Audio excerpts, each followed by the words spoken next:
ഇവിടെ ഈ കോച്ച് ആരാ? ഹായ് സാർ, ഞാനാണ് ഇവിടുത്തെ കോച്ച്. എന്താണ്? നമസ്കാരമുണ്ട് സാർ. ഞാനേ കുറച്ച് ഡൗട്ടുകളുണ്ടായിരുന്നു, ഒന്ന് ചോദിക്കാൻ വേണ്ടി വന്നതാണ്. ഈ വയറൊന്ന് കുറയ്ക്കാൻ, പക്ഷെ ഒന്നും അങ്ങോട്ട് നടക്കുന്നില്ല. പോരാത്തതിന് പ്രഷർ, ഷുഗർ, കൊളസ്ട്രോൾ, മുട്ടുവേദന, നടുവേദന. ഇപ്പം മരുന്ന് കഴിച്ച് കഴിച്ച് വയ്യ. ഡോക്ടർ പറയുന്നു വണ്ണം കുറയ്ക്കണം, വണ്ണം കുറയ്ക്കണം. എന്തെങ്കിലും വഴിയുണ്ടോ?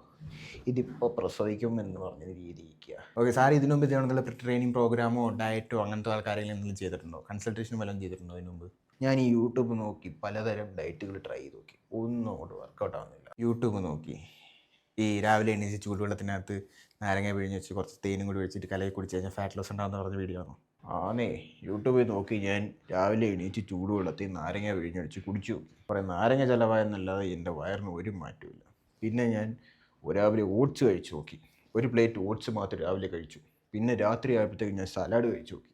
ഒന്നും അങ്ങോട്ട് പറ്റുന്നില്ല. ഇപ്പം ഫുഡ് എന്ന് പറയുന്ന സാധനം കാണുമ്പോൾ തന്നെ എനിക്ക് പേടിയാണ്. ഈ വയറ് കൂടുമോ എന്നുള്ള പേടി കാരണം ഞാൻ ഇപ്പോൾ വളരെ ഫുഡ് കുറച്ചാണ് കഴിക്കുന്നത്. നമ്മൾ മനസ്സിലാക്കേണ്ട ഒരു കാര്യം എന്ന് പറഞ്ഞു കഴിഞ്ഞാൽ, സാറിന് ശരിക്കും പറഞ്ഞാൽ ഒരു തെറ്റിദ്ധാരണയുണ്ട്. ഫുഡ് കുറച്ച് കഴിച്ച് കഴിഞ്ഞാൽ നിങ്ങൾക്ക് വണ്ണം കുറയും. നമ്മുടെ ബോഡിക്ക് ആവശ്യമുള്ളൊരു കാലറി ഇൻടേക്ക് ഉണ്ട്. അതായത് നമ്മൾ ബോഡി വെറുതെ ഇരുന്നാൽ പോലും നമ്മുടെ ബോഡി ബേൺ ചെയ്യുന്ന കുറച്ച് കാലറീസ് ഉണ്ട്. ആ കാലറീസ് നിങ്ങളുടെ ബോഡിയിലോട്ട് മിനിമം കൊടുത്തില്ലെന്നുണ്ടെങ്കിൽ നിങ്ങൾ ബോഡിക്ക് തന്നെ കേടാണ്. ഇപ്പം നിങ്ങൾ രാവിലെ എണീച്ച് നടക്കുന്നു, ഇരിക്കുന്നു, കിടക്കുന്നു, ശ്വാസം വിടുന്നു, എന്തുകൊണ്ട് സ്ലീപ്പ് ചെയ്യുന്നു, അതേ ഉറങ്ങുന്ന സമയത്ത് പോലും നിങ്ങളുടെ കാലറി ബേൺ ആയിക്കൊണ്ടിരിക്കുക. അപ്പം നിങ്ങളുടെ ബോഡിക്ക് ആവശ്യമുള്ള ഒരു ഡെയിലി ഇൻടേക്ക് ഉണ്ട്. അത് എത്രയാണെന്ന് നിങ്ങൾക്ക് മനസ്സിലായില്ലെങ്കിൽ, നിങ്ങൾ കഴിക്കുന്ന ഫുഡിനകത്ത് എത്ര ഇൻടേക്ക് കൊടുക്കുന്നത് നിങ്ങൾക്ക് മനസ്സിലായില്ലെങ്കിൽ, നിങ്ങൾ എന്ത് ചെയ്തിട്ടും കാര്യമില്ല. നിങ്ങൾക്ക് വെയിറ്റ് കൂടാനോ കുറയാനോ പോകുന്നില്ല. ഈ മസിൽസ് എന്ന് പറയുന്ന സാധനം നമുക്ക് ഇതുപോലെ ഉരുട്ടി കയറ്റാൻ വേണ്ടി മാത്രമല്ല, നമ്മുടെ ബോഡി ഫങ്ഷനിങ് ചെയ്യാനായിട്ട്, നമുക്ക് നടക്കാൻ, ഇരിക്കാൻ, കിടക്കാൻ എല്ലാത്തിനും ആവശ്യമുള്ള സാധനമാണ് മസിൽസ്. കാരണം മസിൽസ് ഉണ്ടെങ്കിൽ മാത്രമേ നമ്മുടെ ബോൺസിന് ഒരു ബലം കൊടുത്തിട്ട് നമുക്കത് ചെയ്യാൻ പറ്റൂ. മസിൽസ് ഉണ്ടെങ്കിൽ മാത്രമേ നമ്മുടെ വിരലുകൾ അനക്കാൻ പറ്റൂ, കൈ പൊക്കാൻ. അപ്പോൾ ഈ മസിൽസ് അതേപോലെ റീറ്റെയിൻ ചെയ്യാനും സ്ട്രെങ്തൻ ചെയ്തിരിക്കാനും ആവശ്യമുള്ള സാധനമാണ് പ്രോട്ടീൻ ഇൻടേക്ക്. അത് നിങ്ങൾക്ക് മസിൽസ് ഉരുട്ടിക്കയറ്റി ഞങ്ങളെപ്പോലെ ഉരുട്ടിക്കയറ്റി ബോഡി ബിൽഡേഴ്സ് ആവണമെന്നല്ല പറയുന്നത്. പക്ഷേ എല്ലാവർക്കും ബേസിക്കായിട്ട് വേണ്ടുന്നൊരു സാധനമാണ് മസിൽ സ്ട്രെങ്ത് എന്ന് പറയുന്നത്. അത് നിങ്ങൾ പ്രോട്ടീൻ കഴിച്ചില്ലെന്നുണ്ടെങ്കിൽ നിങ്ങളുടെ പ്രായം കൂടുന്തോറും മസിൽ സ്ട്രെങ്ത് കുറഞ്ഞുകൊണ്ടിരിക്കും. ഉള്ളൊരു കാര്യമാണ്. 40 വയസ്സിന് ശേഷം ആരും പ്രോട്ടീൻ അധികം കഴിക്കാറില്ല. ഡൈജഷൻ്റെ പ്രോബ്ലം വരുമെന്ന് പറഞ്ഞാൽ ആരും കഴിക്കാറില്ല. അങ്ങനെ കഴിക്കാതിരിക്കുമ്പോൾ എന്താ സംഭവിക്കുന്നതെന്ന് വെച്ച് കഴിഞ്ഞാൽ 40 വയസ്സിന് ശേഷം നിങ്ങൾക്ക് എല്ലാവർക്കും ബോൺ ഡെൻസിറ്റി കുറയും. കാരണം എന്താ?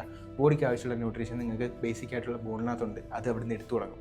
എടുത്ത് ഒരു പരിധി ആയപ്പോഴത്തേക്ക് ബോൺ ഡെൻസിറ്റി കുറയും. നിങ്ങളുടെ മുട്ടുകൾക്കും നടുവേദനയ്ക്കും എല്ലാം കാരണമാവുന്നത് അത് തന്നെയാണ്. പഠിക്കാൻ ഒരുപാട് കാര്യങ്ങളുണ്ട് സാർ. ഇതെല്ലാം പഠിക്കാൻ സാർ റെഡിയാണെന്നുണ്ടെങ്കിൽ പഠിപ്പിക്കാൻ ഞാൻ തയ്യാറാണ്. അപ്പോൾ അങ്ങനെ ഇങ്ങനെ വ്യക്തമായിട്ട് പറഞ്ഞു തരാൻ ആരെങ്കിലുമൊക്കെ വേണ്ടേ? നമുക്കിതൊന്ന് കുറച്ചെടുക്കാം. കോച്ച് പറയുന്നതില്ല ഞാൻ ചെയ്യും. അപ്പോൾ നിങ്ങൾക്കും എന്നെ പോലെ വയറ് കുറയ്ക്കണമെന്നുണ്ടെങ്കിൽ കോച്ചിനെ ഫോളോ ചെയ്തോ, നല്ലോണം പറഞ്ഞു.